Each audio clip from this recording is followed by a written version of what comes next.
వీక్షించేటువంటి ప్రేక్షకుల్లో కన్యా రాశిలో జన్మించినటువంటి వారికి ఈ పరాభవ నామ సంవత్సరంలో ఏ విధంగా ఉండబోతుందో క్లుప్తంగా తెలుసుకునే ప్రయత్నం చేద్దాం. కన్యా రాశి వారికి ఈ సంవత్సరం ఆదాయం 8, వ్యయం 11, రాజ్యపూజ్యం 3, అవమానం 3. గమనించుకున్నట్లయితే ఈ కన్యా రాశి వారికి సప్తమ శని ప్రభావము జాతకరీత్యా యోగము కాదు, అవయోగము కాదు. కాకపోతే అనుకున్నటువంటి ప్రతి పని కూడాను ఆలస్యంగా పూర్తి చేయాలనేటువంటి పరిస్థితులు ఎదురవుతాయి. అంతేకాకుండా ఇక్కడ ప్రధానంగా పోస్ట్‌పోన్‌మెంట్ ఆఫ్ వర్క్ అనేటువంటిది ఎక్కువగా ఉంటుంది. కాబట్టి ఏ పని ఏ రోజుకి ఆ రోజు గనక ముగించుకునే ప్రయత్నం గనక చేసుకున్నట్లయితే ఈ శని ఈ కన్యా రాశి వారికి యోగప్రదుడుగానే మారుతాడు. ఇక తదనంతరం ఈ కన్యా రాశి వారికి షష్టమ రాహు డిసెంబర్ 5వ తారీఖు వరకు ఉన్నటువంటి కారణం చేత ప్రతి పనులలో కూడాను పోటీతత్వంతో ముందడుగు వేస్తూ అన్నిట్లో కార్య విజయాన్ని సాధించుకునే విధంగా మీ యొక్క ప్రణాళిక ఉంటుంది అని చెప్పొచ్చు. తద్వారా అన్ని విధాలుగా ఈ రాహువు అన్ని విధాలుగా శత్రుంజయత్వాన్ని, కార్య అనుకూలతని కలగజేస్తాడు. ఇక 12వ ఇంట కేతు యొక్క ప్రభావం రాహుకి వ్యతిరేకంగా ఫలితాలు ఇచ్చేటువంటి స్థితి అనేటువంటిది ఉంటుంది. కాబట్టి రాహు ఎంత సమర్థవంతంగా మీ యొక్క ప్లాన్‌ని మీ తెలివితేటలతో మీరు అమలు పరుచుకోవాలనుకుంటారో, ఈ కేతు ఇక్కడ వ్యయ స్థానంలో స్థితి పొంది ఉండి ఆ యొక్క అమలుకు వచ్చేటువంటి ఇంప్లిమెంటేషన్ అయ్యేటువంటి పనులలో ఆటంకాలు తరచూ కలగజేస్తుంటాడు. కాబట్టి ఈ కేతు యొక్క అనుగ్రహాన్ని పొందితే చాలు ఈ యొక్క కన్యా రాశిలో జన్మించినటువంటి వారికి ఈ సంవత్సరం అనగా డిసెంబర్ 5వ తారీఖు వరకు సంపూర్ణంగా అనుకూలంగా మారుతారు. ఇక ప్రధానంగా నైసర్గిక శుభగ్రహమైనటువంటి గురువు దశమ కేంద్ర స్థానంలో స్థితి పొంది ఉన్నటువంటి కారణం చేత మీరు చేస్తున్నటువంటి వృత్తి, ఉద్యోగ, వ్యాపారాల్లో మీ యొక్క అభివృద్ధిని ప్రధానంగా మీకు కీర్తి ప్రతిష్టలు పెరిగే అవకాశం. కాకపోతే ప్రధానంగా బాధక స్థానాధిపతియే దశమ స్థానంలో ఉన్నటువంటి కారణం చేత మీకు ప్రధానంగా అనుకున్నది ఒకటి, జరిగేది ఒకటిగా ఉండేటువంటి అవకాశం ఉంటుంది. కాబట్టి ఈ యొక్క దశమ గురువు యొక్క సంచార ప్రభావం నుంచి బయటపడాలి అనుకున్నప్పుడు దైవానుగ్రహాన్ని పొందే ప్రయత్నం చేయడం. ఎందుకంటే మే 31వ తారీఖు వరకు కూడాను అనుకూలంగా ఉండదు. కాబట్టి ఇటు రాహు అనుకూలంగా ఉన్నాడు, శని సాధారణంగా యోగిస్తున్నాడు, కేతు అనుకూలంగా లేడు, గురువు అనుకూలంగా లేడు మే 31వ తారీఖు వరకు.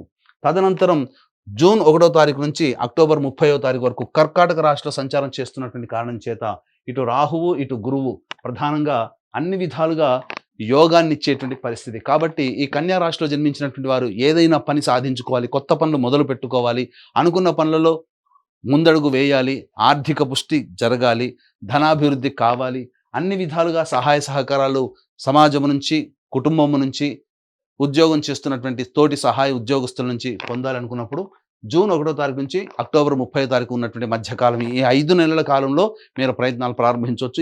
ఈ 5 నెలల సమయంలో కొత్త ఉద్యోగాల్లో మీరు చేరవచ్చు, ఉద్యోగంలో వేరే ఉద్యోగానికి మారవచ్చు.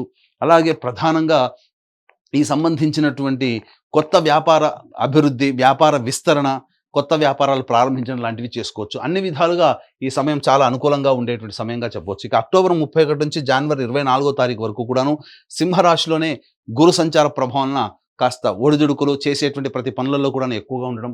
ముఖ్యంగా అక్టోబర్ 31 నుంచి డిసెంబర్ 5వ తారీఖు వరకు కూడా చూసుకున్నట్లయితే మానసికమైనటువంటి ఆందోళన అధికంగా ఉండి అనేక విధాలుగా ఈ సంబంధించినటువంటి ఖర్చులు అధికంగా ఉంటాయి. ఇందులో భాగంగా పుణ్యక్షేత్రాల తీర్థయాత్రలు చేయడము, మఠాధిపతులు, పీఠాధిపతుల యొక్క అనుగ్రహాన్ని పొందడం ఈ అక్టోబర్ 31 నుంచి డిసెంబర్ 5వ తారీఖు వరకు ఉన్నటువంటి సమయంలో జరుగుతుంది.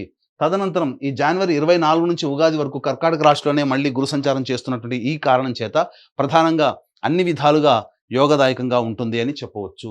ఇక ఏతావాత చెప్పొచ్చేది ఏమిటంటే ప్రధానంగా ఈ 5 నెలలు మళ్ళీ జనవరి 24 నుంచి ఉగాది 2.5 నెలలు మొత్తం చూసుకున్నట్లయితే ఈ యొక్క సంబంధించినటువంటి కన్యా రాశిలో జన్మించినటువంటి వారికి 7 నెలలు అనుకూలంగా ఉంటుంది, 5 నెలలు అనుకూలంగా ఉండదు. కాబట్టి ఈ యొక్క సంబంధించినటువంటి మీ ప్రణాళికలన్నీ కూడా చెప్పినటువంటి శుభ సమయాలు ఉన్నప్పుడు మీరు ప్రణాళికను కనుక మీరు ముందడుగు వేసుకున్నట్లయితే తప్పకుండా మంచి జరిగేటువంటి అవకాశం ఉంటుందని చెప్పవచ్చు. ఇక గమనించుకున్నట్లయితే ఈ యొక్క సంబంధించినటువంటి నిరుద్యోగస్తులకి ఎప్పుడు ఉద్యోగం లభిస్తుంది, అలాగే చేస్తున్నటువంటి ఉద్యోగంలో వేరే సంస్థల్లో ఎప్పుడు మనం ప్రయత్నం చేయవచ్చు, కేంద్ర రాష్ట్ర ప్రభుత్వాలకు సంబంధించినటువంటి ఉద్యోగస్తులకి బదిలీలతో కూడుకున్నటువంటి అలాగే కోరుకున్న చోట బదిలీలు, ప్రమోషన్స్ ఎప్పుడు ఏ సమయంలో లభిస్తాయి, అన్నిటికంటే ముఖ్యంగా కేంద్ర రాష్ట్ర ప్రభుత్వాలలో పనిచేసేటువంటి కాంట్రాక్టర్లకి ఏ సమయంలో బిల్స్ ప్రజెంట్ చేస్తే బిల్స్ పాస్ అవుతాయి, అలాగే కొత్త టెండర్లు చేజింగ్ ఇచ్చుకోవచ్చో మనం క్లుప్తంగా తెలియజేసుకునే ప్రయత్నం చేద్దాం. ప్రధానంగా చూసుకున్నట్లయితే ఈ యొక్క సంబంధించినటువంటి 15 జూన్ నుంచి 16 ఆగస్టు వరకు ఉన్నటువంటి కాలము ఈ కన్యా రాశి వారికి అత్యద్భుతమైనటువంటి కాలముగా చెప్పబడింది. ఈ సమయంలో మీరు ఏదైనా చేయవచ్చు. మే 31వ తారీఖు నుంచి అక్టోబర్ 30 వరకు కూడాను ప్రధానంగా ఉన్నటువంటి సమయం ఈ సమయం కాబట్టి, ఈ సమయం కూడా గురువు అనుకూలంగా, రవి సంచారం కూడా అనుకూలంగా ఉన్నటువంటి సమయం కాబట్టి అన్ని విధాలుగా యోగదాయకంగా ఉంటుంది. ఆ తదనంతరం 17 నవంబర్ నుంచి 15 డిసెంబర్ వరకు ఉన్నటువంటి కాలము, అలాగే వచ్చే సంవత్సరం 13 ఫిబ్రవరి నుంచి 14 మార్చి వరకు ఉన్నటువంటి కాలము అన్ని విధాలుగా నిరుద్యోగస్తులకి, ఉద్యోగస్తులకి, కేంద్ర రాష్ట్ర ప్రభుత్వంలో పనిచేసే కాంట్రాక్టర్లు, ఉద్యోగస్తులకి ఈ సంబంధించినటువంటి సమయాలు చాలా అనుకూలంగా ఉంటాయి.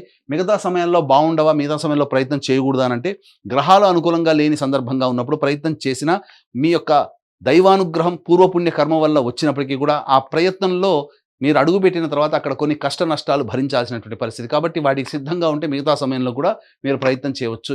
ఇలా ఈ కన్యా రాశి వారికి చెప్పినటువంటి మంచి చెడు అలా ఎలా అయితే ఏ విధంగా ఉందో 12 రాశిలో జన్మించినటువంటి వాళ్ళకి కూడా వాళ్ళ జీవితంలో మంచి చెడు జరగాలి అనంటే నవగ్రహాల యొక్క అనుగ్రహం సంపూర్ణంగా కావాలి. కాబట్టి ఇట్టి నవగ్రహాల యొక్క అనుగ్రహం కోసం మన పీఠం ఆధ్వర్యంలో ఏప్రిల్ 1వ తారీఖు రోజున సంబంధించి చైత్ర పౌర్ణమి మరియు అత్యంత శీఘ్ర ఫలితాన్ని ఇచ్చేటువంటి హస్త నక్షత్రం ఉన్నటువంటి రోజున జాతకరీత్యా అన్ని రకాల దోషాల నివారణకి సంబంధించి సర్వదోష నివారణ పూజలు హోమాలలో భాగంగా ఏప్రిల్ 1వ తారీఖు సాయంకాలం 6 గంటలకి నవగ్రహ పాశుపత హోమము, అలాగే ఆరోగ్యం కోసం మృత్యుంజయ హోమము, సర్వకార్య జయసిద్ధికి సుదర్శన రుద్ర హోమాలతో పాటుగా ఉద్యోగ, వ్యాపార, ఆర్థిక అభివృద్ధి, దాంపత్య, వివాహ ప్రాప్తి కోసమే లక్ష్మీ మూలమంత్ర సంపుటిత లక్ష్మీ సూక్త హోమాన్ని జరిపించి శక్తిపాతము చేసినటువంటి కరుంగలి మాల ఇవ్వడం జరుగుతుంది. అవకాశం ఉన్నటువంటి వాళ్ళు ఈ యొక్క కార్యక్రమంలో ఏప్రిల్ 1వ తారీఖు రోజున మధ్యాహ్నం 3 గంటల లోపల నమోదు చేసుకునే ప్రయత్నం చేయండి. ఇక గమనించుకున్నట్లయితే ఈ యొక్క కన్యా రాశిలో జన్మించినటువంటి వారికి కుజ సంచారం అనగా 2 ఏప్రిల్ నుంచి 10 మే వరకు ఉన్నటువంటి కాలము ప్రధానంగా ఈ సంబంధించినటువంటి చేస్తున్నటువంటి వృత్తి, ఉద్యోగ, వ్యాపారాల్లో అడ్డంకులు, ఆకస్మికమైనటువంటి ఇబ్బందులు అనేటువంటివి కలుగుతాయి. అలాగే ధనపరముగా నష్టం కూడా ఉంటుంది. మీ యొక్క తోటి వ్యాపారస్తులతో లేకపోతే జీవిత భాగస్వామి, వ్యాపార భాగస్వాములతో ఎవరితో కలిసి పని చేస్తుంటారో వాళ్ళతో కాస్త వాగ్వివాదాలు వచ్చే అవకాశం ఉంటుంది. 11 మే నుంచి 19 జూన్ వరకు ఉన్నటువంటి సమయం కూడా అనుకూలంగా లేదు. ఇటు గురు అనుకూలంగా లేడు, అలాగే శని కూడా అనుకూలంగా లేకపోవడం, కుజుడు కూడాను అష్టమ స్థాన స్థితి ప్రభావం చేత ప్రధానంగా ఆరోగ్య సమస్యలు వచ్చే అవకాశము, శస్త్రచికిత్సలు జరిగేటువంటి అవకాశం కూడా గోచరం అవుతుంది. ధన నష్టం కూడా సూచిస్తుందని చెప్పవచ్చు. 20 జూన్ నుంచి 1 ఆగస్టు వరకు ఉన్నటువంటి కాలము, ఈ సమయము ప్రధానంగా గమనించుకున్నట్లయితే ఈ సంబంధించినటువంటి మీతో పరిచయస్తులు మిమ్మల్ని మోసం చేసేటువంటి అవకాశము గోచరమవుతుంది. అలాగే గృహంలో ప్రశాంతత ఉండదు. ఇంట్లో కంటే బయట ఎక్కువగా ఉండాల్సినటువంటి పరిస్థితి, వాహన ప్రమాదాలు చోటు చేసుకునే అవకాశం ఉంటుంది. ముఖ్యంగా ఆస్తి సంబంధమైనటువంటి విషయాలు చర్చకు వస్తాయి. న్యాయస్థానానికి వెళ్లాల్సినటువంటి పరిస్థితి ఏర్పడుతుంది. ఉద్యోగస్తులకైతే చేస్తున్నటువంటి ఉద్యోగంలో కాస్త చెయ్యని నేరానికి మీ మీద శిక్ష పడేటువంటి అవకాశం గోచరమవుతుంది. 1 ఆగస్టు నుంచి 17 సెప్టెంబర్ వరకు ఉన్నటువంటి సమయం ప్రధానంగా మీరు సంతోషంగా ఉంటారు, కానీ గృహంలో ప్రశాంతత ఉండదు. అలాగే సంబంధించినటువంటి సంతానమూలకంగా కష్టాలు, నష్టాలు అనేటువంటివి ఉంటాయి. మీలో అత్యుత్సాహం ఉండడం, ఎదుటివారిని చులకనగా చూడడం వల్లనే మీరు ఎక్కువగా కష్ట నష్టాలు కొని తెచ్చుకుంటారని చెప్పవచ్చు. 18 సెప్టెంబర్ నుంచి 11 నవంబర్ మధ్య ఉన్నటువంటి కాలం చాలా అద్భుతమైనటువంటి కాలము. ఈ సమయం కూడా గురు అనుకూలంగా ఉంటాడు, రాహు అనుకూలంగా ఉంటాడు. కాబట్టి చేస్తున్నటువంటి వృత్తి, ఉద్యోగ, వ్యాపారాల్లో ఏదైతే జూన్ 1వ తారీఖు తర్వాత మీరు మొదలుపెట్టినటువంటి కార్యక్రమాల్లో వాటికి సంబంధించినటువంటిది ఈ 18 సెప్టెంబర్ నుంచి 11 నవంబర్ లోపల అద్భుతమైనటువంటి ప్రగతిని సూచిస్తారు. ఆకస్మికమైనటువంటి ధన ప్రాప్తి, మీకు విశేషమైనటువంటి రాజయోగం కలిగేటువంటి సమయంగా చెప్పవచ్చు. 12 నవంబర్ నుంచి 8 మార్చి వరకు ఉన్నటువంటి కాలము కుజుడు స్తంభించి వ్యయస్థానంలో స్థితి పొంది ఉండడం. ప్రధానంగా గమనించుకున్నట్లయితే సోదర సోదరీమణులతో విభేదాలు, అలాగే శక్తికి మించి పని చేయలేకపోవడము, అలాగే సంబంధించినటువంటి న్యాయస్థానము, అలాగే శత్రువులతో ఓడిపోవడము లాంటివి, అనగా మీరు చేస్తున్నటువంటి పనులలో మీరు ఓటమి పాలవ్వడము అనేటువంటివి జరిగే అవకాశం ఉంటాయి. కాబట్టి జాగ్రత్తలు పాటించండి. అలాగే ఈ రాశిలో జన్మించినటువంటి విద్యార్థులకి మే 31వ తారీఖు వరకు అనుకూలంగా ఉండదు. కాబట్టి ఈ యొక్క కన్యా రాశిలో జన్మించినటువంటి విద్యార్థుల తల్లిదండ్రులు తమ పిల్లల పట్ల ఎక్కువగా కేర్ తీసుకొని వాళ్ళని ముందడుగు నడిపించాల్సినటువంటి పరిస్థితి. అలాగే విదేశీ యానం, విదేశీ విద్యకు సంబంధించినటువంటి ప్రయత్నాలు ఏవైతే ఉన్నాయో అవన్నీ కూడాను ఈ జూన్ 1వ తారీఖు నుంచి అక్టోబర్ 30వ తారీఖు వరకు ఉన్నటువంటి సమయం. ఆ సమయంలో మీరు విదేశీ విద్యకి మీరు ఖచ్చితంగా వెళతారు. అలాగే విదేశాల్లో ఉన్నటువంటి వాళ్ళకి కూడా ఈ సమయం చాలా అనుకూలము. ప్రధానంగా H1B కాంట్రాక్టులు మళ్ళీ పొడిగించబడము, కొత్త కాంట్రాక్ట్స్ రెన్యువల్స్ అవుతూ ఉండడము, కొత్త జాబులు సంపాదిస్తుండడం విదేశాల్లో ఉన్నటువంటి వాళ్ళకి అనుకూలంగా ఉంటుందని చెప్పవచ్చు. ఇక గమనించుకున్నట్లయితే ఈ రాశిలో జన్మించినటువంటి రాజకీయ రంగ ప్రముఖులకి ప్రధానంగా రాహువు, గురువు, శని సంబంధించినటువంటి గ్రహాల యొక్క అనుగ్రహం సంపూర్ణంగా ఉండడం వల్ల పార్టీ పెద్దల యొక్క ఆదరాభిమానాలు అనేటువంటి పొంది తద్వారా మంచి పదవిని పొందేటువంటి అవకాశాలు కూడా గోచరమవుతున్నాయి. ఈ రాశిలో జన్మించినటువంటి నటీనటులు అలాగే 24 frames, electronic and printing media, social media రంగంలో పనిచేస్తున్నటువంటి వాళ్ళకి అవకాశాలు చాలా బాగా వస్తాయి. ప్రధానంగా మీ పేరు ప్రతిష్టలు పెరిగే పాత్రలు పోషించడం తద్వారా భవిష్యత్తులో వీటికి సంబంధించినటువంటి ఫలితము వచ్చే సంవత్సరం జనవరి 24 నుంచి ఉగాది లోపల మీరు పొందుతారు. అవార్డులు సొంతం చేసుకుంటారు. ధనాన్ని కూడాను చక్కగా పెంపొందించుకుంటారు. నూతన నటీనటులకి మంచి అవకాశాలు లభిస్తాయని చెప్పవచ్చు. ఇక ఈ రాశిలో జన్మించినటువంటి రైతులకైతే ఎవరైతే ఉన్నారో వాళ్ళకి మొదటి పంట కంటే రెండవ పంట చాలా అద్భుతంగా మీకు దిగుబడి, రాబడి అనేటువంటిది కలుగుతుంది. కౌలుదారులు మాత్రం సంతోషంగా ఉంటారు. అన్ని రకాల రుణాల నుంచి విముక్తులవుతారని చెప్పవచ్చు. ఇక ఈ రాశిలో జన్మించినటువంటి క్రీడా రంగంలో ఉన్నటువంటి వాళ్ళకి మాత్రం అద్భుతమైనటువంటి విజయాలు సొంతం చేసుకుంటారు. మీరు కలలు కన్నటువంటి వాటికి వెళ్ళడానికి ఎక్కడికైతే వెళ్ళి మీ ప్రదర్శన చెప్పాలి, చూయించాలి అని అనుకుంటారో వాటికి సంబంధించినటువంటి ప్రోత్సాహకాలు లభించడం తద్వారా భవిష్యత్తులో అవార్డులు, రివార్డులు సొంతం చేసుకునే అవకాశం, మీ మీద నమ్మకం పెట్టుకున్నటువంటి వాళ్ళకి మంచిగా చక్కగా సమాధానం చెప్తారు. అన్ని విధాలుగా అనుకూలంగా ఉంటుంది క్రీడాకారులకని చెప్పవచ్చు. ఇక ప్రధానంగా గమనించుకున్నట్లయితే ఈ రాశిలో జన్మించినటువంటి స్త్రీలకి ప్రధానంగా మీరు అనుకున్న విధంగా మీ యొక్క జీవితం ఉండబోతుంది. గతంలో కంటే కూడా ఈ సంవత్సరం చాలా అద్భుతంగా మీ పట్ల ప్రేమ, ఆదరాభిమానంతో కుటుంబ సభ్యులు ఆదరిస్తారు.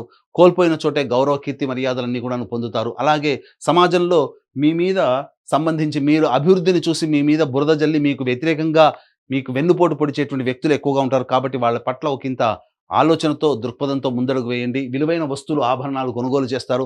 గృహోపకరణాలన్నీ కూడాను చక్కగా సమతీర్చుకుంటారు.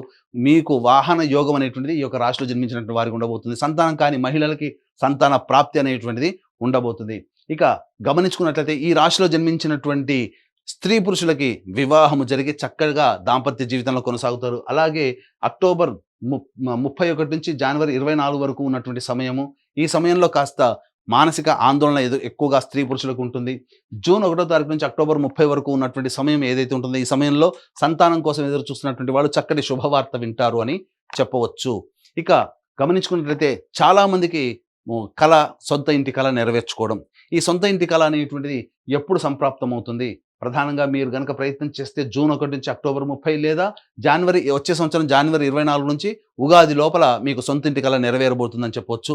ఏతావాత చెప్పుకునేది ఏంటంటే ఈ యొక్క కన్యా రాశిలో జన్మించినటువంటి వారికి సాధారణం కంటే ఉన్నతమైనటువంటి ఫలితాలు, శుభ ఫలితాలు ఎక్కువగా ఉన్నటువంటి కారణం చేత అన్ని విధాలుగా ఆనందయోగంగా ఈ సంవత్సరం గడుపుతారని చెప్పవచ్చు. ఏదైనా సమస్య కనుక వచ్చినట్లయితే మీ ఇంటికి తూర్పు దిక్కుగా ఉన్నటువంటి శివాలయంలో చేరుకొని లక్ష్మీ అమ్మవారికి, అలాగే శ్రీనివాసుడికి మరియు ఈశ్వరుడికి, అమ్మవారికి అభిషేకము, అర్చన జరిపించండి. ఈ విధంగా వరుసగా ఒక 3 రోజుల పాటు చేయండి.